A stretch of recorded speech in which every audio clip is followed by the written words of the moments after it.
sœurs, chers frères, une scène parmi les scènes qui font que certaines personnes qui sont connectées à la vie dernière voient les événements et les scènes de la vie d'ici-bas d'une manière totalement différente.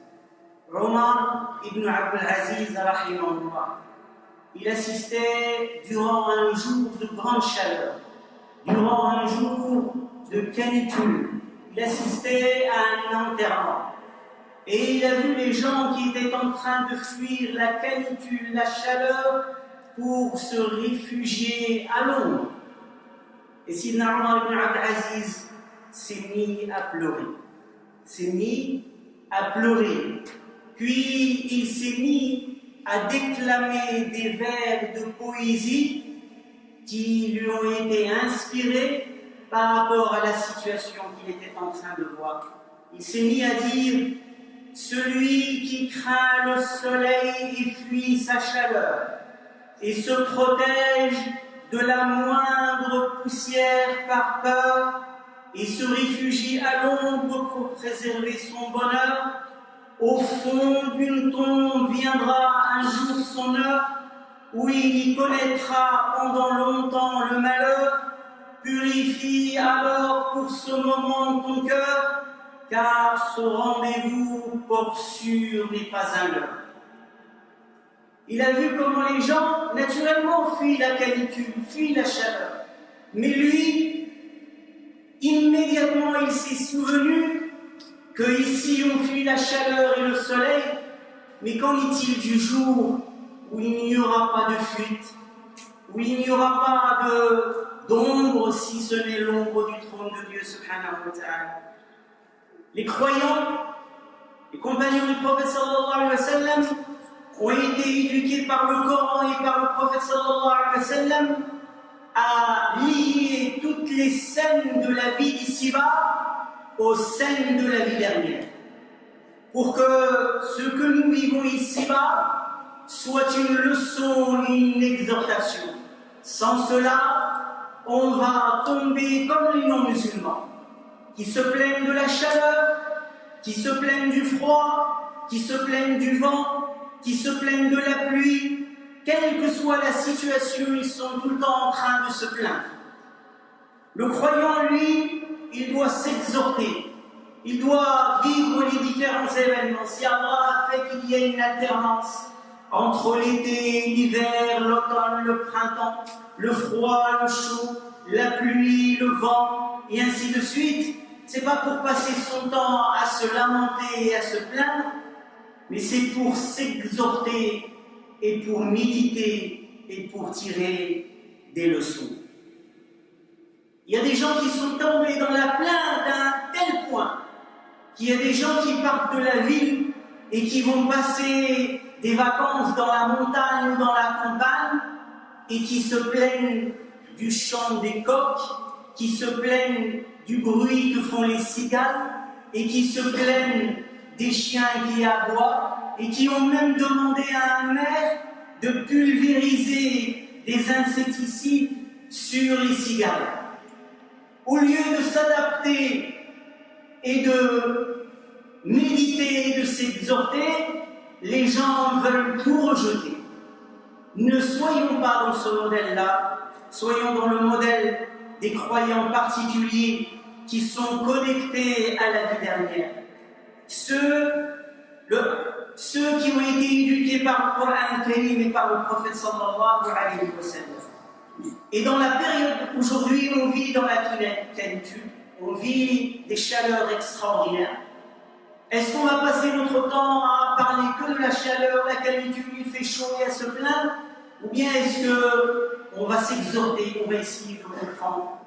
Et lorsqu'il y a la chaleur, lorsqu'il y a la canicule, eh bien on doit au moins méditer sur deux rendez-vous que nous avons. Le premier, c'est la canicule sans comparaison et sans précédent du jour de la résurrection. Le jour de la résurrection, il est décrit dans les textes comme étant le jour le plus long. 50 000 ans d'attente, dans la sueur, dans la chaleur, dans la grande soif. C'est pour ça que certains hommes pieux et certaines femmes pieuses, quand il y avait la canicule, ils jeûnaient un jour de canicule. Et on leur dit, pourquoi est-ce que tu jeûnes un jour de canicule? Il dit, je jeûne un jour de canicule pour la grande soif du jour de la résurrection. Et il priait au milieu de l'obscurité de la nuit pour l'obscurité de la tombe. Donc se souvenir par cette canicule, se souvenir de la chaleur et de la soif du jour du jugement, mais également se souvenir de la chaleur et des brasiers du feu de l'enfer, que Dieu nous en préserve. Le soleil, au lieu de le maudire, au lieu de se plaindre du soleil, on doit méditer cette créature et cette création d'Allah extraordinaire. Il y a une sourate dans le Coran Karim qui s'appelle sourate Al-Shams, le soleil.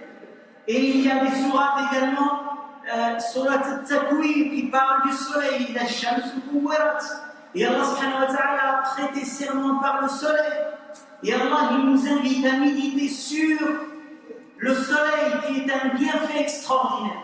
Vous savez, nous vivons dans une galaxie, notre galaxie, et nous on se trouve dans ce qu'on appelle la Voie lactée, notre système solaire. Et notre soleil, c'est un soleil auquel la Terre qui orbite autour de ce soleil, elle est placée dans un orbite exact, placé par Dieu, qui fait qu'il y ait la vie sur Terre. Si on était un tout petit peu plus proche du soleil, on serait tous brûlés. Et si on était un tout petit peu plus éloigné du soleil, c'est l'ère glaciaire sur Terre, donc pas de vie. Allah il nous a placés au juste milieu. C'est pour ça que certains scientifiques considèrent que dans ce cercle d'orbite, toutes les planètes qui pourraient se trouver dans cela, à cette distance du soleil, il est fort possible qu'il y ait de la vie. Qu'il y ait de la vie. Ça, c'est seulement dans notre galaxie. Que dire d'autres galaxies qui contiennent des milliards de soleils comme le nôtre, plus petits ou encore plus importants et plus lourds. Et ce soleil, nous on s'en plaint, on dit, il nous brûle, on n'arrive pas à rester sous le soleil, alors qu'il est à 150 millions de kilomètres de nous. À 150 millions de kilomètres de nous. Ces rayons solaires qui se déplacent à la vitesse de la lumière 300 000 km à la seconde mettent 8 minutes à nous parvenir sur Terre pour notre bienfait. Alors face à tous ces bienfaits qui sont liés au soleil, est-ce que nous n'allons pas résister et remercier Allah subhanahu wa ta'ala quand il fait un peu plus chaud? Quand il fait un peu plus chaud. Si le soleil qui est si loin de nous, eh bien, il nous est insupportable. Que dire le jour de la résurrection, où il sera au-dessus de nos têtes? Il sera juste au-dessus de nos têtes. Les compagnons du prophète sallam, ils vivaient à midi une chaleur du désert qui est incroyable. Et ça, pratiquement toute l'année. Les compagnons ils racontent que lorsqu'ils se prosternaient, ils étaient obligés de mettre leur turban ou leurs habits dessous leur front, sinon la terre les brûle. Sinon la terre les brûle. Et le prophète sallallahu alayhi wa sallam, quand il y avait la canicule à midi, il leur disait rafraîchissez la prière, c'est-à-dire la prière du corps, retardez un peu au moment où il fait un peu plus frais. Quand on dit il fait plus frais, ça c'est à une époque où les gens ne connaissaient pas la clim, où les gens ne connaissaient pas de ventilateur. Et pourtant, cette chaleur, ils ne s'en plaignaient pas, ils se souvenaient et s'exhortaient par rapport au jour de la résurrection. L'imam Muslim, rahimahullah, il rapporte, il dit que le prophète sallallahu alayhi wa sallam dit le jour du jugement, le soleil sera rapproché de la création au point d'être à 1 002. Et Sulaym ibn Amr qui rapporte ce hadith, il dit par Allah, je ne sais pas s'il s'agit de la mesure, c'est-à-dire 1000 quelques kilomètres, ou bien est-ce que ici 1000 signifie le bâtonnet qu'on utilise pour mettre du creux dans l'œil? Dans les deux cas, c'est quelque chose d'incroyable. Que le soleil, au lieu d'être à 150 millions de kilomètres de nous, il est à 500 mètres, à 1 kilomètre de nos têtes. Est-ce que ça c'est imaginable? Dans l'Akhira, on ne peut pas comparer par la vie. Dans l'Akhira, tout est possible, tout est changé, les règles, les lois, tout est changé. Si le soleil aujourd'hui il est à 150 millions et on est trempé de sueur, et on a besoin d'avoir de l'eau en permanence, parce que dès qu'on a fini de boire notre gorge et sèche, eh bien, que dire du jour de la résurrection lorsque le soleil sera si proche et qu'on n'aura d'eau que ce que Dieu permettra, le jour de la grande soirée. Le jour du jugement, le soleil sera rapproché de la création au point d'être à 1002. Les hommes seront alors dans la sueur, en fonction de leurs actions. Il y en aura donc parmi eux dont la sueur atteindra les chevilles, et il y en aura dont la sueur atteindra les genoux, et il y en aura dont la sueur atteindra les hanches, et il y en aura dont la sueur atteindra leur bouche. En fonction des péchés, des actions des gens, chacun sera dans la sueur. La sueur, la soif, la cohue, le stress, la peur, l'attente, tout cela le jour de la résurrection. Et Allah dans le Coran Karim, à ceux qui ont dit ne sortez pas avec le prophète sallallahu alayhi wa sallam lors des expéditions parce qu'il fait chaud. Parce qu'il fait chaud. Allah il leur répond, il leur dit ne vous mettez pas en campagne parmi ceux qui disent ne sortez pas avec le prophète sallallahu alayhi wa sallam par cette canicule. Dis-leur, le feu de l'enfer est bien plus ardent encore, mais peuvent-ils le comprendre? Mais peuvent-ils le comprendre? Quand nous voyons nos sœurs, et ça on ne cessera de le dire et de le redire, invoquez Allah pour nos sœurs. Quand vous voyez nos sœurs, qu'Allah les bénisse, qu'Allah les récompense, qu'Allah leur donne la fraîcheur dans leur cœur, dans leur âme et leur corps. Quand vous les voyez par la canicule, les hommes et les femmes dehors sont nus, quasi nus. Et ils sont là, ils disent, on étouffe. Et vous voyez les sœurs passer, vous ne voyez que leur visage et leur nom. Qu'est-ce qui fait qu'une femme, en pleine canicule, porte le hijab et les signes de la pudeur, si ce n'est l'iman? Parce qu'elle sait que dans la tombe, il ne fera pas plus chaud. Ça peut être un brasier d'enfer. Que le jour de la résurrection, que le feu de l'enfer est encore plus chaud. D'après Abu Hurairah, le prophète sallallahu alayhi wa sallam, lorsqu'il y avait la grande chaleur, la grande canicule, il leur demande de rafraîchir la prière, c'est-à-dire de reporter la prière toujours dans son temps de dôle, mais à un temps où il fait un peu plus frais, pas au moment où le soleil décline, là où il fait très très chaud. Et il leur dit, parce que cette chaleur que vous ressentez, c'est un souffle de l'enfer. C'est un souffle de l'enfer. Et il dit aux compagnons ce que personne ne peut connaître, ni physicien, ni astronome, ni scientifique, parce que ça c'est une science que l'on ne peut connaître que par la révélation. Le professeur Sami leur donne des explications au-delà de la perception astronomique, au-delà de la description physique. Il leur dit cette chaleur et cette canicule, elle a un lien avec l'enfer. L'enfer est une créature qui existe au moment où on parle.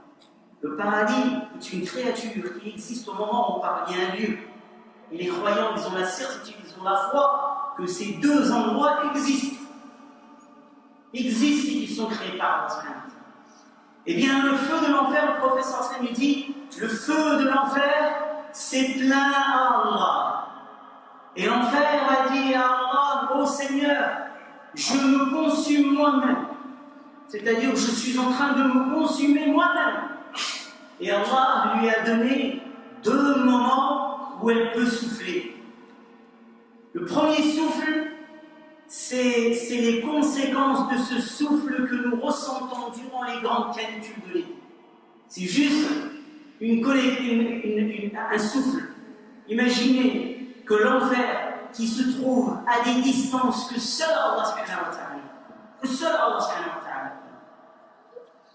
elle souffle, et à travers ces distances, on ne va pas dire astronomiques parce que ça dépasse les distances astronomiques, nous parvient une chaleur. C'est comme si vous mettez une bougie dans la galaxie la plus éloignée de nous. Dans la galaxie la plus éloignée de nous, où il faudrait des millions et des millions et des millions et des millions d'années-lumière pour y parvenir. On met une bougie dans cette galaxie et que le souffle de cette bougie nous arrive et on ressent la canicule de 42, 44, 45 degrés. À des distances comme ça. Que dire de celui qui sera projeté dans l'enfer, que Dieu nous en préserve? Rien que le soleil, à sa surface, il fait 6000 degrés. Il fait frais. Parce que c'est à la surface. Dans le noyau, c'est des températures qui sont inimaginables. Et pourtant, le soleil, le jour de la résurrection, il sera précipité en enfer, il ne sera qu'un brasier parmi les brasiers, les combustibles de l'enfer. Aujourd'hui, face à la canicule et à la chaleur, vous avez les conseils du ministère de la Santé. Il faut les suivre, il faut les appliquer pour se préserver de la canicule, de la chaleur, notamment les personnes malades, les enfants, les personnes âgées, etc. Chacun essaye de se ruer sur les clims, sur les endroits où il fait frais. Les gens essayent de partir dans des endroits où ils vont passer leurs vacances. Ils peuvent dire, alhamdoulilah, moi je vais être dans un endroit où voilà.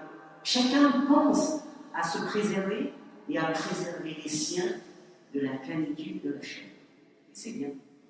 Mais est-ce qu'on pense à se préserver et à préserver les siens du jour de la grande canicule, du feu de l'enfer, de la soif du jour de la résurrection? Parce que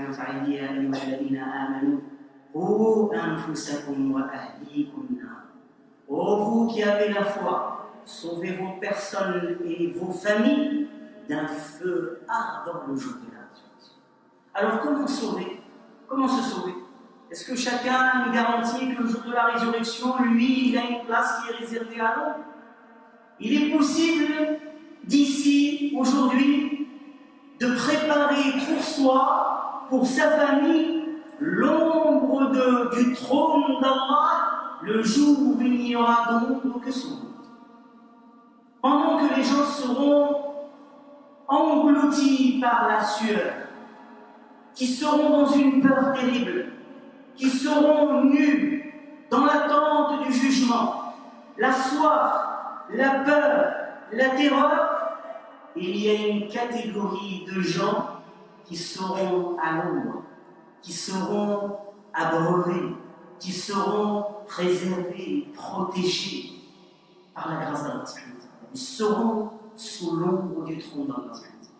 Et le professeur Hassan nous donne des conseils, parce que le professeur Hassan aime cette communauté, aime les croyants, et même aime l'humanité, il veut le bien pour tout le monde, et il nous donne des bons conseils.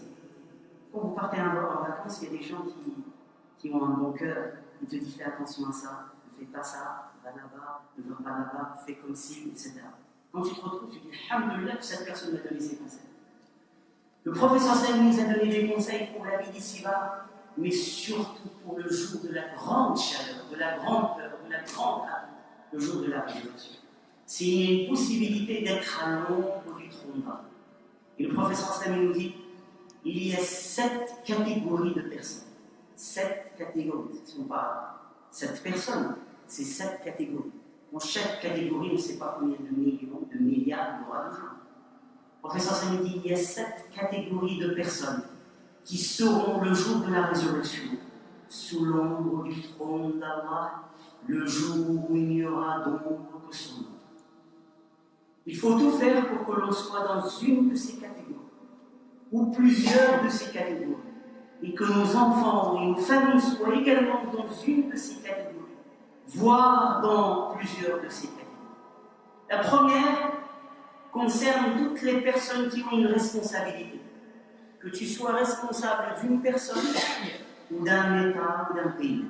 C'est pareil. Le professeur Zeni dit, parmi les personnes qui seront sous l'ombre d'Allah ce jour-là, ce sont les personnes qui sont justes, imam ou adil.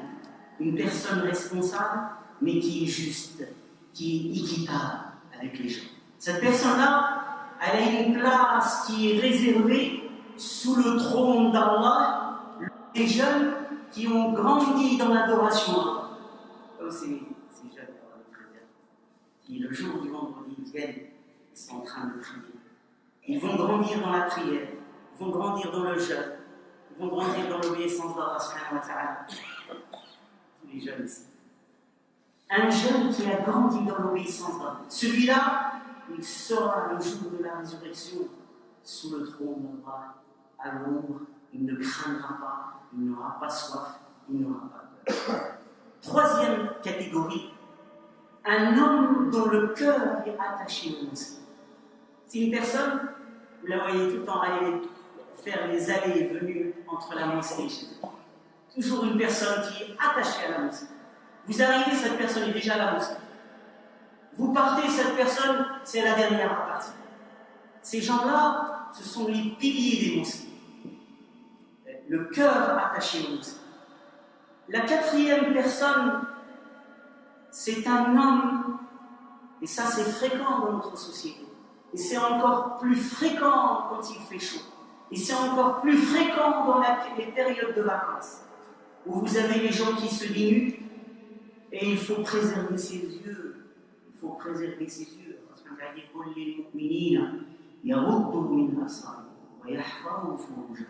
dit aux croyants de baisser de leur regard et de préserver leur chasteté. Surtout, encore plus pendant l'été. Les gens sont nus, Donc il faut sortir que si on a une nécessité pour sortir, et si on sort, on doit préserver son regard. Dès qu'on voit quelque chose qui nous est interdit de voir, on détourne notre regard. Pourquoi? Parce que celui qui ne détourne pas son regard, il ne pourra pas arriver à ce que cette personne a fait et qui sera sous l'ombre du trône d'Allah. Un homme qui a rencontré une femme qui est d'une grande beauté, qui est riche, qui est tout ce que vous voulez, et qui se propose à lui. Elle lui dit, je suis à toi. C'est pas lui qui lui demande, c'est elle qui vient le séduire, et elle lui dit, je suis à toi. Et lui, il dit, je crains Allah. Pour utiliser un vocabulaire pour les jeunes, ceux qui sont au collège, au lycée, etc., la plupart des jeunes qui sont dans le collège, maintenant c'est encore plus tôt, c'est même déjà en primaire.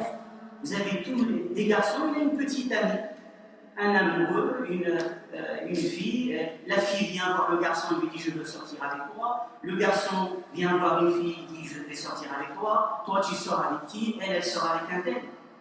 Nos enfants, on doit les préserver. Pourquoi? Parce que si un jeune préserve son regard, il se préserve de l'autre sexe et il garde la pudeur, eh bien, si jamais une femme ou un homme vient tenter cette jeune fille ou ce jeune garçon, il aura la force de la foi pour dire « Non, je crains. Non, je crains. » Celui qui fait ça, celui qui baisse son regard de haram, Allah lui mettra une douceur dans son cœur. Et il faut parler de ce langage avec nos jeunes, c'est parce qu'on ne leur parle pas d'une manière claire qu'on s'aperçoit que nos enfants, à un moment donné, eh bien, il est parti. Et parfois, c'est encore plus terrible. C'est-à-dire que les jeunes, ils vont avec des jeunes filles, sans mariage, relations illicites, puis après, ils amènent ça chez leurs parents. Et les parents ne sont même pas choqués que leur enfant il ait une relation illicite avec une jeune fille ou un jeune garçon. Ça, c'est terrible. Il faut parler ça très tôt à nos enfants. Et nos enfants, ils savent. Maintenant, aujourd'hui, des enfants de la maternelle, ils entendent des choses, donc les préserver. Et enfin, les deux dernières personnes qui seront sous le trône d'Allah, une personne qui donne en nous sadaqa, et elle le fait si discrètement que sa main gauche ne sait même pas ce que sa main droite a donné. Et on dit que le jour de la résurrection, chacun sera à l'ombre de sa sadaqa. Et enfin, la dernière personne une dernière situation qui nous permet d'être sous l'ombre d'Allah, du trône d'Allah, une personne qui est seule, se trouve seule, dans un endroit ou chez elle, et qui s'est mis à évoquer Allah et s'est mis à pleurer en secret. Cette personne-là, elle sera abritée sous le trône d'Allah le jour où il n'y a donc que son nom.